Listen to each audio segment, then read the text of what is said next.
Welcome back to the Archive Network. Aurelius here with Malik, curators of the Treaty Archive. We left Treaty of Versailles, 1919.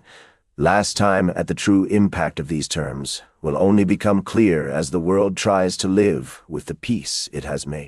Today we pick up where we left off. The Treaty of Versailles was signed, but what exactly did it mean for Germany and the world? The moment the pens met paper in the gilded Hall of Mirrors, the world was irrevocably altered. They agreed to a document laden with both promises and penalties.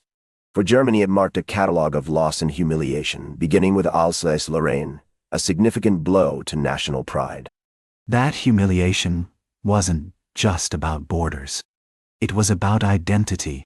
Losing Alsace-Lorraine meant losing a part of the German spirit, a symbol of pride. The victors intended this as a punishment, but they didn't consider the deeper consequences for the people. By stripping away these territories, they sowed the seeds of resentment that would fester for generations. You raise an important point. The loss of Eupen and Malmedy to Belgium and northern Schleswig to Denmark was more than a territorial adjustment. It was a collective trauma. The Polish corridor severed East Prussia, isolating Germans from their heritage. This was a systematic dismantling of a nation's sense of belonging. This is what empires do. But let's not forget the human cost behind these borders. The people living in these regions faced displacement and uncertainty every day. They became strangers in their own land, stripped of their homes and communities. Many became victims of decisions made far away by leaders who never considered their lives. This wasn't just about maps. It was about lives upended, families torn apart, and hopes dashed, all without a voice in the discussions that ultimately dictated their futures. The Saar Basin was equally significant in this grand narrative. For 15 years it was under the administration of the League of Nations, which meant Germany lost a vital source of coal and energy. It wasn't just a mere loss. It was a crippling blow to German industry. This loss was more than compensation for France.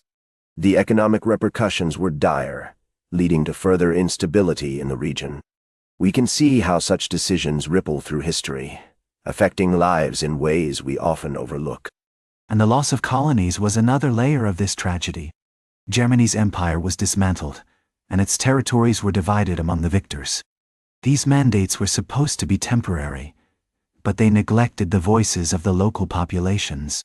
The interests of empires took precedence over the needs of people, planting the seeds for future conflicts.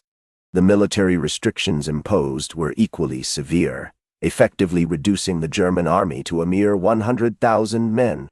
This wasn't just a safeguard. It was a profound humiliation. The Rhineland was demilitarized, leaving Germany exposed and vulnerable. It's clear the victors aimed to ensure that Germany would never again pose a threat, dismantling its ability to defend itself. We can see how the powerful often act to secure their dominance, disregarding the long-term consequences of such actions on a nation's pride and stability. But that vulnerability was more dangerous than it appeared. It didn't create lasting peace. It fostered resentment and a desire for revenge.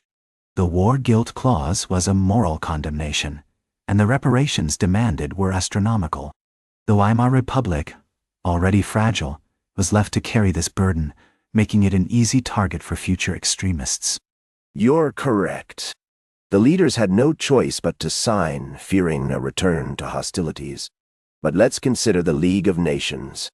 Wilson envisioned it as a new international order meant to prevent future conflicts through collective security. Yet it was born weakened. The absence of the United States was a critical flaw. Without its influence and resources, the League struggled to enforce its decisions. This left many nations feeling vulnerable and eventually led to the very tensions it sought to eliminate. Wilson's dream was idealistic, but naive. The League lacked the enforcement power it needed to maintain peace effectively. Without the U.S. backing it so desperately needed, it was destined to be ineffective. You see, the very thing meant to unify nations became a source of division instead. Countries like Germany felt completely betrayed by the international community, And that sense of betrayal only deepened their struggles. People were caught in the crossfire, suffering from the fallout of broken promises and unresolved tensions. The secret provisions regarding the Middle East are equally troubling. The lands of the Ottoman Empire were sliced into mandates with little regard for the ethnic realities on the ground. This was a recipe for future conflict. The diplomats in Versailles drew lines on maps, but they seemed utterly oblivious to the complex tapestry of cultures and histories they were disrupting. We see the consequences today, as those decisions continue to haunt the region, leaving scars that are far from healed. These arbitrary borders created nations that were fundamentally unstable. New governments were often imposed rather than chosen by the people. They had no say in their own futures, which bred deep resentment and ultimately conflict. The Treaty of Versailles was supposed to secure peace, but instead it set the stage for turmoil. Families were torn apart, communities divided, and many were left feeling powerless.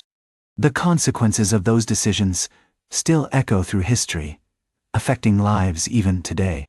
As the ink dried on that fateful day, the world was handed a new map and a set of grievances. The Treaty of Versailles was a moment of reckoning, but its legacy would be one of discord. The true impact of these terms will only become clear as the world tries to live with the peace it has made. That's where we leave it this time. Treaty of Versailles, 1919, continues. The story isn't finished yet. Find the full series on the Treaty Archive, part of the Archive Network. We'll be back with the next chapter.